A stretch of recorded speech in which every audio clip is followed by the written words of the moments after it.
Continue on with Code Talker, Chapter 14, The Enemies. From the Code Talkers who had been on the canal, I also learned more about our enemies. During training, it sometimes seemed as if I was going off to fight monsters, not human beings. But for Bill and Sam, during those first days at Guadalcanal, those enemies were faceless. Zeros swooped in to attack. Sticks of high explosives fell swishing from two-engine bombers, including one old plane that came over every night. Its two engines were so out of sync that its sound was like no other aircraft. Everyone called that plane Washing Machine Charlie, Sam said. Shells landed all around them, mortars and 75s from enemy batteries. They heard the crack of the 25 caliber rifles of hidden snipers, a sound very different from our own M1s. But they didn't see any Japanese soldiers themselves, at least not alive. There were plenty of bodies. Taking care of the American dead was the first priority in combat, and as a result, the bodies of the Japanese soldiers were often left unburied for days. Those corpses were a fearful thing for us Navajos to see. You know, grandchildren, our tradition tells us that we must avoid the bodies of those who have died. A bad spirit sometimes remains around the corpse. To even look upon the body of a dead person may make you sick. If someone dies inside a hogan, that hogan is abandoned forever. Some white people who knew a little about our beliefs wondered if we'd be able to stand it. Would the Navajos just break down as soon as they actually saw dead people? I admit that it was not easy for us grandchildren. We did find it deeply disturbing to look on the bodies of the dead, to step over them, even in some sad cases to share a foxhole for a whole night with a slain comrade. We have been trained as Marines. Long before going into battle, we'd known we'd have to see and even touch the dead. We did our duty. The enemy soldiers did their duty too. One of their first duties was to fight to the death. Even if a Japanese soldier was captured and his rifle taken from him, he would still try to attack his captors with a hidden knife. Many years later, after the war, I read a translation of the Imperial Japanese Army Instruction Manual. Their warriors' code required them to always follow 5 rules of combat. Number 1, obey without question or hesitation. 2, always take the offensive. 3, surprise the enemy wherever possible. 4, never retreat. And 5, never surrender. Eventually, Sam and Bill told me a few Japanese prisoners were taken at Guadalcanal. Most were common laborers, not soldiers. They were lower class, uneducated Japanese who'd been taken from their homes in Japan and forced by their army to a work building in the airfield. They were pathetic, Bill McCabe said, small men who looked lost and sad, not monsters at all. When we saw them, Sam added, we realized that our enemies were just human beings. Chapter 15, Field Maneuvers. Before being shipped to the South Pacific, we had to take part in a 2-day training exercise on the Big Island of Hawaii. Half of the Big Island is rainforest, and the other half is desert, so you could experience all kinds of terrain. Our maneuvers took place out in the desert, which looked very much like our own Dengta. And it even had some of the same plants. Like many of the things that happened to me during the war, that training exercise made me very glad that I was a Navajo. We had a gung-ho lieutenant. Everybody called him Stormy. We're going to see how tough you guys are, he said. We're going to cross this desert on foot in 2 days. You've got just 1 canteen of water each, so you have to make it last. There's no other way you can get water out here. We said that Key and Bill and Henry and I, the 4 of us who were Navajos, looked at each other and nodded. We'd all seen clumps of prickly pear cactuses that were growing everywhere. We started out and it was hot. Pretty soon the other Marines, including the lieutenant, were drinking from their canteens, but honest Navajos. Whenever Stormy wasn't watching, we'd cut off a piece of prickly pear cactus, scrape off the spines, and suck out the juice. We knew there was a lot of water inside a prickly pear, even if Stormy didn't have a clue. By night, just about everyone else's canteens were almost empty. The next day was even hotter. We went about another 10 miles and people just wore out. Have you guys still got water? Another Marine asked me. I held up my canteen and shook it so we could hear all the water sloshing around. How the heck can you get along without water? Oh, I said, I'm not thirsty. That's just the Indian way, he added. By about 2 that afternoon, everybody but us Navajos had collapsed. Stormy was sitting on a little hill. Come on, Henry said to him. We've got 10 more miles to go. You fellas still got water? he said in a cracked voice. Sure, I said, offering my canteen. Here, Lieutenant, you can have some of mine. He raised one hand weakly. No, he said, that wouldn't be fair. Then he stood up and looked back at his worn-out Marines. If any one of you can't make it, just wait here. I'll have them send back water from camp. He got about 100 yards before he fell down.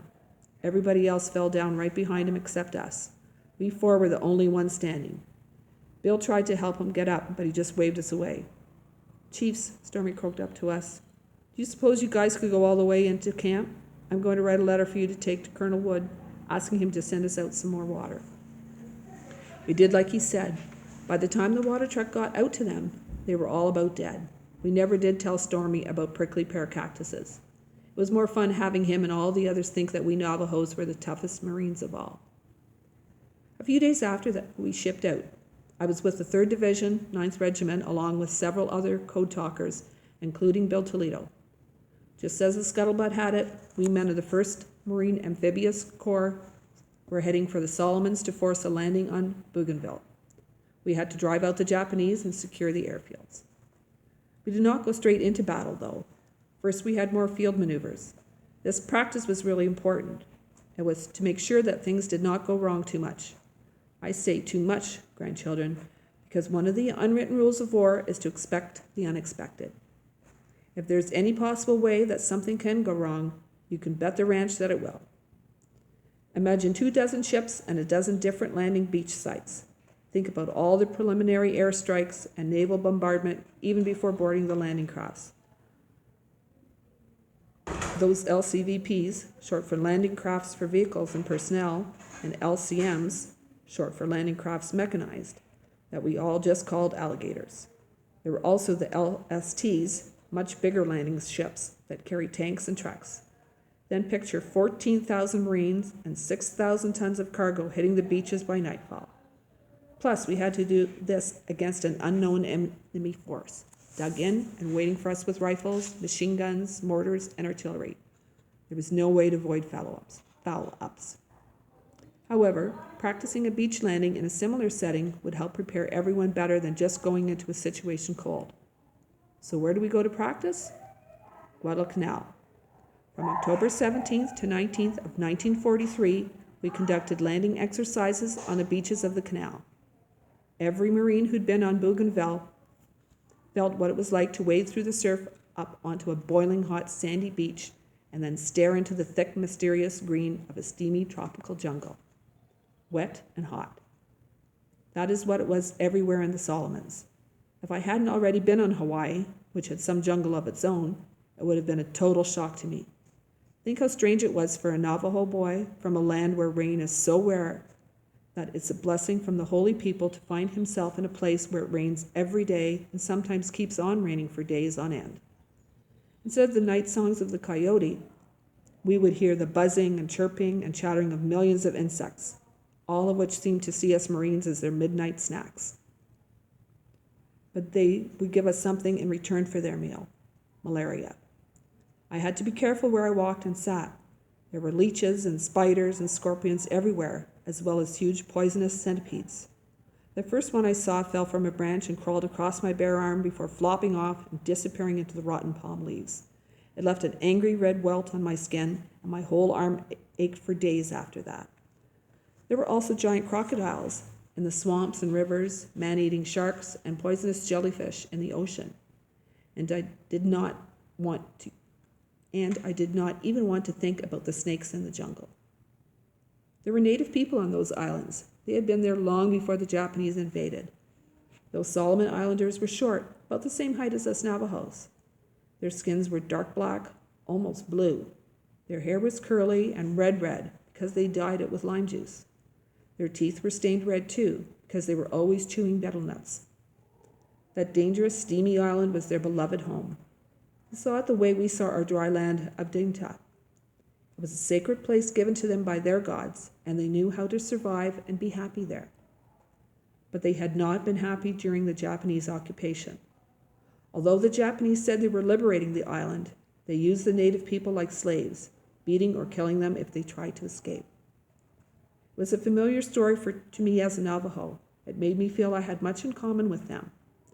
so I spoke more often to the islanders than most white Marines did.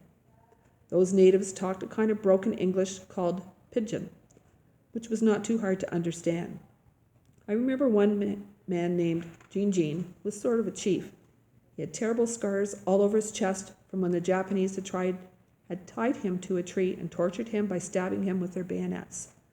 They wanted him to tell them where the American soldiers were, but he refused to talk. When night fell, he got loose and crawled to the water.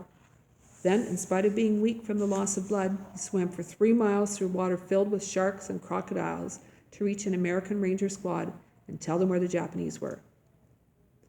One day, Jean approached me. "You come," he said, took me by the arm and led me to a big rock near the ocean. We sat together there for a long time without saying anything. Then he bent over, pressed his palm on the ground, and lifted his hand up to rest it against his chest. I understood. He was telling me this land was in his heart. I knelt down on one knee and did the same, then swung my hand in the direction of the rising sun. Jean nodded. He understood that the land of my own heart was there, far across the wide ocean. He placed his left hand on my chest, and I did the same.